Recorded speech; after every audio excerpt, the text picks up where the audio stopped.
love you so much, and thank you for coming. My question was, by far, what was your favorite season to record ever with Supernatural? Mine's a... I gotta go with 4. Smart move, Jared. Smart move. The season I met my wonderful wife.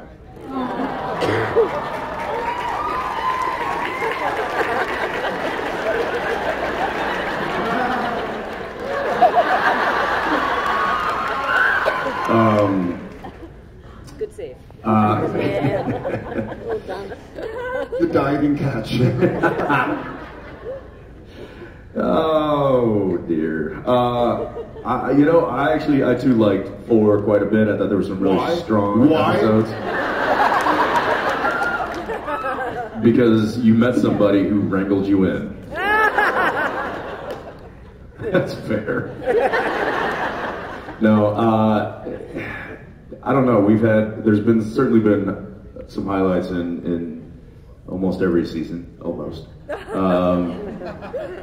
I really liked season 9 a lot, and I could go back and watch just about any episode of season 1 too. And I think that really set the tone of the show, and that kind of set us off on this wild and crazy ride that has been Supernatural. So I'm going to do something totally impromptu. I'm going to look to my left and ask what my partner's favorite part was, or first thing to come to mind of each season 1 through 10. Season 1, what's the first thing that comes to your mind? Bugs. Car accident. Season 2, what's the first thing that comes to your mind? I don't remember season 2. I don't have any idea. Season 3. Just first thing that comes to your mind. Tacos. Jacket. Hurry. Bad tacos. The hanging by the hooks at the very end. Oh yeah, I was going to say writer's strike, so mystery spot. Oh yeah. Season 4. Season 4, the end. Jen. Season 5. Season 5, Swan Song. Crispy Leftus. Yeah. Season 6. No, I don't remember anything from season 6. French Mistake. Yeah. Season 7. It was the season after 6. A lot of big jokes, death's doors. Yes, the Leviathans. Season 8. Still Leviathans. What, really?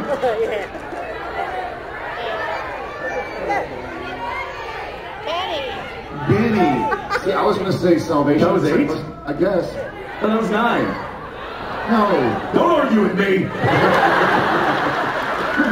Okay. Agree to disagree. I was going to say Sacrifice. Mark Shepard singing David Bowie. Season, what are we at now? 9. Purgatory?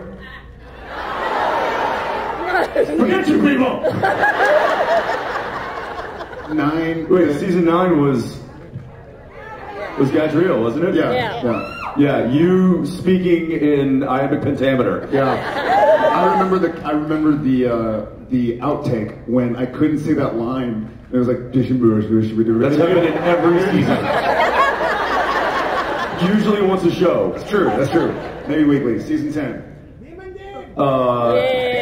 The hammer debacle. I remember Hammergate. I remember getting stabbed in the knee after you. Hammergate and me stabbing you in the knee with a 9-inch blade. And Knifegate. Season 11.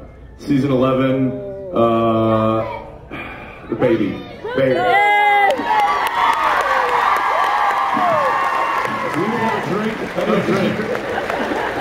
I think the upshot of that conversation is, are we sure season 2 happened? If you can I think we remember skipped 2 and went right into 3. Oh wait, I remember 2. Dave Tigerman. Dave Ford. Women. Ruby and Bella. 3. The original? Again, did season 2 happen?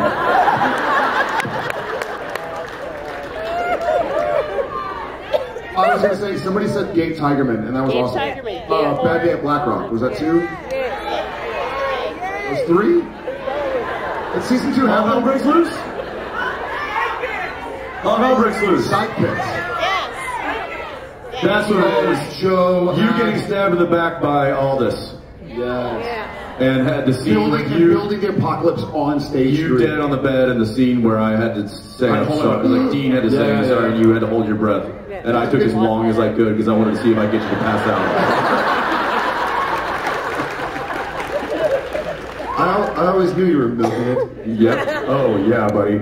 I told Kim Manners, I'm like, listen, just let it roll. Let it roll, because it is 3 o'clock, time for milking.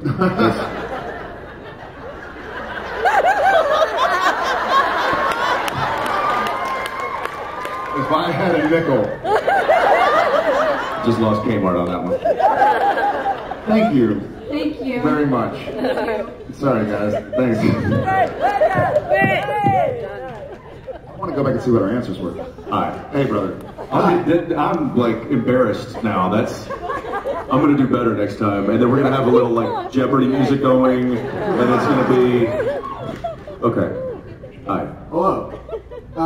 So I was wondering how often, if any, or if ever, do Dean and Sam kind of bleed over into like Jensen and Jared? Like if you're, ever in traffic and someone's driving slow and you're like, move, son of a bitch. Hey, that was pretty good. Thank you very much. I've been hearing everyone all weekend. Well, just last night, we went to Tom's birthday party, and I ordered a steak, and it was a little dry. So, Jensen, salt! Gun! Salt, gun, salt.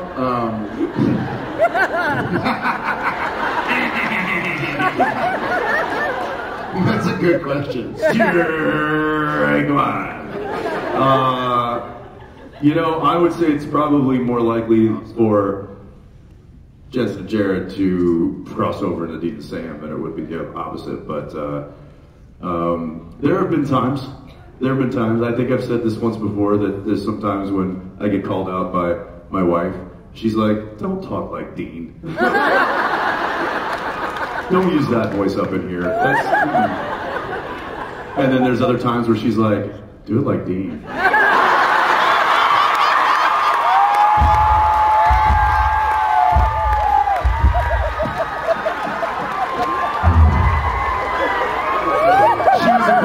She was a big Gilmore Girls fan. It's not a big deal.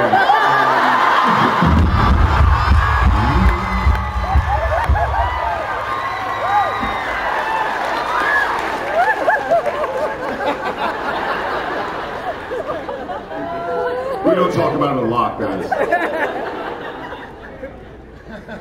Jen is over there texting to Neil going, we need to think about an out. We married idiots. Thanks, man. Thank you very much. I love you guys. That's a Thanks, I pal. got you. Love you, brother. Bye. So my question's gonna be it might be a little bit confusing. So I know when I first saw you guys, Complacent? Confusing. I'm sorry. Yeah, I was a little bit baffled and like shocked by, well, not shocked, but like amazed by you guys. And I know many of the rest of us were. And my question for you guys was like, who is somebody like when you first saw them, who baffled you or who like amazed you?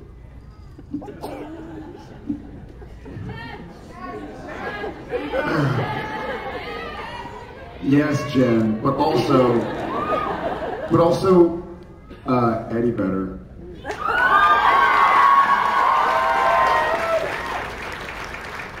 It was sort of that like, and even Mike McCready. I think we went to a Pearl Jam concert in Vancouver years ago, and one of the tour managers was a fan of Supernatural, and she was like, "Hey, if you want to pass us to the green room, come on in. I'd love to meet the guys." We're like, "Oh yeah," and so we go to the green room, and I walk in, and it's like me and Jen and you and Dee, right? And Jen, all of a sudden, out of nowhere, Jen is like, "What?" And looking at me, and I'm like, "What do you mean, what?" And she's like, "You're squeezing the crap out of my hand." And I was like, "Oh, sorry," because like Mike McCready was a couple feet away, and I was like, and she's like, What? And I was like, "I didn't say anything. I'm looking at Mike McCready. Quit talking to me." And then I was like, "Oh man, I always hoped I wouldn't act like that. Like I totally nerded out. Totally." And that wasn't the last time. Yeah, he fanboyed like hardcore. I don't know. I tend to like just avoid. If I see somebody and I'm like, oh wow, that's so and so, I'm like, and I'm leaving.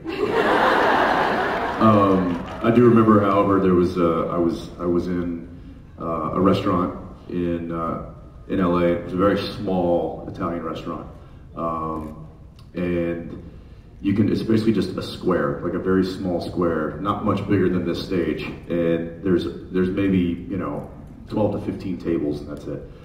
And so I was sitting there, and I was with Daniil and my buddy Steve Carlson, and we were having dinner, and I look over to my left, and I hear this voice, and it's Al Michaels, the sportscaster. And he walks up to the table next to me and starts talking to Don Rickles. And so I'm like, oh my gosh, that's Al Michaels and Don Rickles. They're like within arm's reach. And then I look straight ahead of me, and there's Chelsea Handler. And I had just been on her show. So she comes over and starts talking to me, and I'm like, and right about that time, Denzel Washington and Lenny Kravitz walk in. And I'm not kidding. I mean, they're like having to like squeeze by the table. Excuse me, pardon me, excuse me. And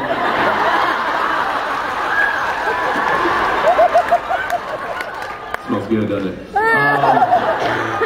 The musk.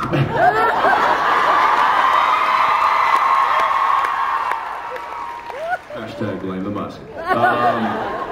And so, yeah, then Denzel and Kravitz walk by, and then they start talking to Don Rickles and Al Michaels, and at this point, I'm like urinating underneath the table from excitement, and which is not unusual. It's not really unusual.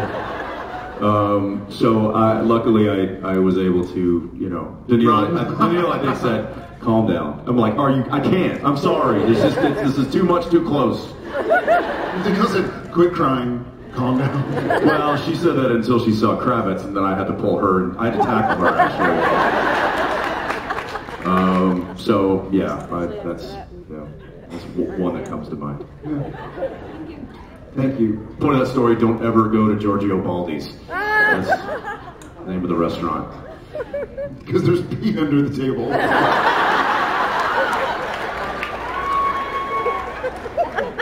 And then at one point, I look over and Denzel and Lenny are having dinner together, and Lenny has like one of those actual phones that you plug into your iPhone, but it looks like an actual phone. Yes, you guys have seen these things? I mean, it's just like a novelty gag. It's stupid, but it's as big as this microphone. and he's talking on it, and then he's like, and then he gets up to go to the restroom, and then I look over at Denzel's like, and I watch him for a second. He kind of looks at it, and he's sitting at the table by himself. He's kind of looking at it, just like.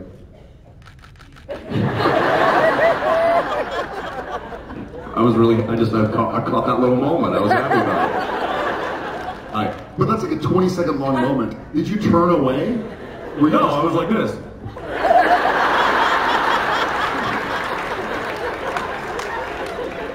that before or after the? Hi. Hi. I was asking, what was your guys' first experience like, and was it? And was Of all time? This can go anywhere. I think Jensen already talked about it. He peed. No, what was your guys' experience like, and was it what you expected on the set? On this set or on any set? On like any set, like on Supernatural, like meaning the So this set. Yeah, on this set. We'll go What with was this your set. experience like on any set? I mean, Supernatural. That's a valid question. What was the first experience, our experience like Yes. Yeah. pertaining to Supernatural? Yeah. So like when we met for the first time kind of thing? Yeah. Oh, no. I didn't like each other. I was like, wow, this guy is really tall and skinny. And I was like, wow. This guy's handsome.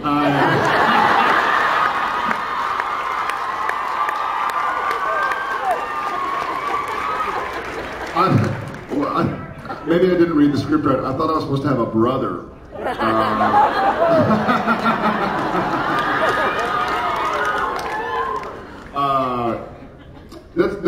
That's one of the earlier. I don't remember getting the script originally, but I remember reading through it and being like, at the time, like Charmed was on, and Angel, and maybe Buffy was still on, and those were all great shows, but not the show I wanted to do next in my career. I was like, well, fun, but I wanted to do something a little bit grittier and more real, a little bit kind of like gnarlier. And they were like, no, listen, this is not going to be a show about like the goofy aspects of science fiction. It's going to be kind of gritty like X-Files. I was like, all right, well, send it to me, let me read it. And I read it and I was like, this kicks ass. Like we should definitely go after this. And so very shortly thereafter, probably within the span of a week or something, we were reading for the heads of the network in the studio, and we show up. And usually when you get to an audition, it's a horrifically anxiety-inducing process. And you usually walk in, and it's like all the guys who kind of look like you and are within 5 years of your age, either with this or that way. A lot of them have a lot more experience, and they're all talking about like this role they just did or that thing they did. It's a mortifying, just really dehumanizing experience. And so we get there, and I'm like, okay, every person who I've ever seen on a TV show or a movie that's my age is going to be there auditioning for this pilot, because it was the big Warner Brothers pilot. So I show up, and Johnny Handsome walks in and is like, hey, you seen Days of Our Lives, Dark Angel, and Smallville? Yeah, that's good. And I knew he had. It was just a formality. No, and so he walks in, we start talking. Hey, where you from? Texas. Me too. Yeah. Who's your yeehaw? Ye frickin' haw. Who's your team? Cowboys. Me too. You listen to music? Yeah. You like country? Yeah. Me too. Long story short, we got along, and we were the only people that showed up. Yeah. Then my question was, where's everybody else? He's like, I don't know. He's like, are you reading for Sam or Dean? I'm like, I'm reading for Dean. He's like, I'm reading for Sam. I'm like, so where's everybody else? Where are the other 10 actors that are fighting for this job, right? Fighting for this role? And no one ever showed up. And then they asked the two of us to come back. We read together for the first time ever in front of 30 executives of Warner Brothers, and when I told Dad I was scared of the thing in my closet, he gave me a 45. What was he supposed to do? You know what's up there.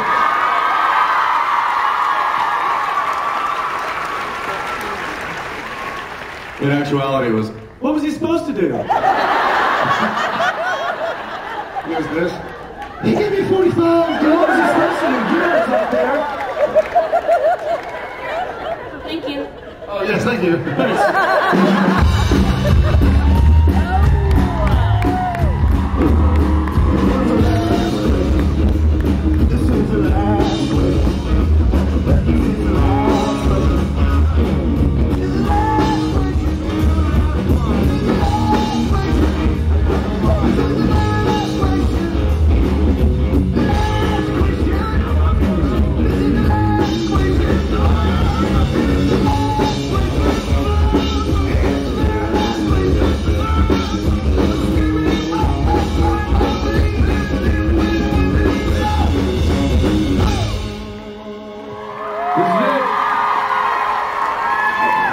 This is it. You got it. Here he is. The chair of destiny. And the tail of destiny, apparently. And the creepy mask of destiny. All right, so, ladies and gentlemen, say hi to... Chantal. Chantal.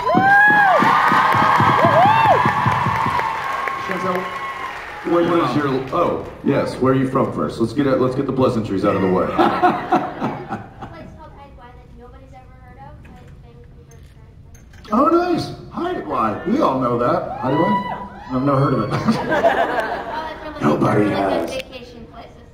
Right on. We'll say hi to your SPN family out there. Now, Chantal, what is your question? Okay, my question is, if you guys were to... Oh, wow, it's a really hard question to put into thought. Now my head is... He's probably got terrible hat hair. If you guys were to have something like the French mistake happen, only in reverse, and were to separately end up in Sam and Dean's shoes, and you had a day pretending to be your character with their brother, what would you say to your brother that you think he should hear the most that his brother would never be able to say to him? Sheesh. Wow. That's a good one. There's a lot that I would like to say to my pseudo brother, but I've got to be brutally honest. If Jared ever woke up in Sam Winchester's shoes, Jared would find the nearest bathroom and hide in it and cry and lock the door. Yes, and so I think the thing that Jared as Sam Winchester would say to his brother Dean is, just keep me safe, keep me safe. I try to write this out, it's 24 hours. I think the first thing... Yeah, that he's... I have an important message. I have a very important message for both of the Winchester brothers. And I hope that they hear me. Keep in mind, Sam would probably get you if you were, caught. He'd probably think you were shifter or something. Get me as in like... Yank. Listen, this isn't a big thing. It's just a very small thing, but it's just a tiny suggestion that I, Jensen, would have for the Winchester brothers, and that is use the damn grenade launcher for It's literally been there since episode 1. Or maybe they just don't have any grenades. Oh. I'm sure they do. I'm sure they do. So then Sam would say, load up on some grenades. Chantel, thank you so much. Thanks for sharing this picture.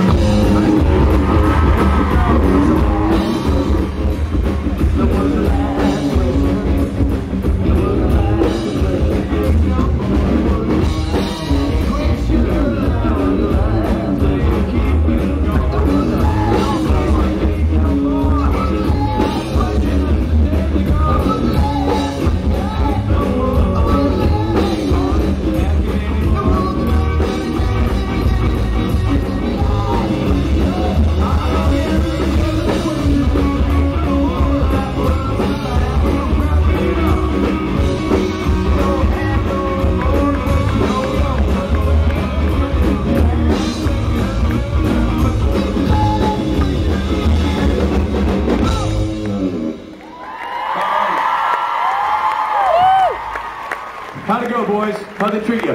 You know what? Love this town, love you folks. Thank you all very much for spending your Sunday afternoon with us and your weekend with us.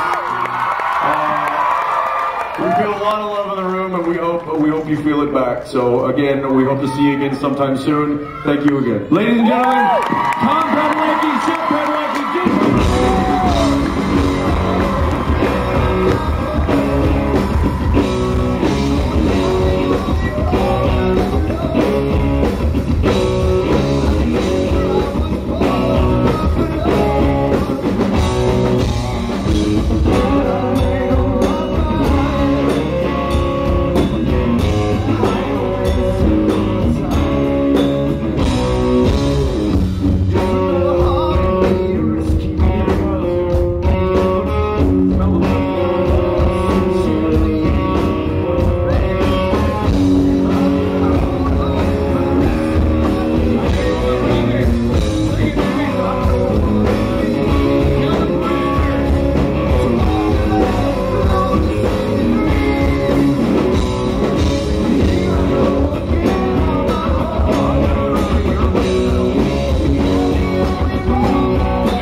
Congratulations. And you survived. Was it everything you dreamt it would be? Ditto. And there's more to come. You have photographs, you have autographs, you have Crowley on this stage later. Robbie, this thing ain't over. It's Sunday and it's still happening. All right, everybody, take a breather, get some water, hydrate. We'll be back.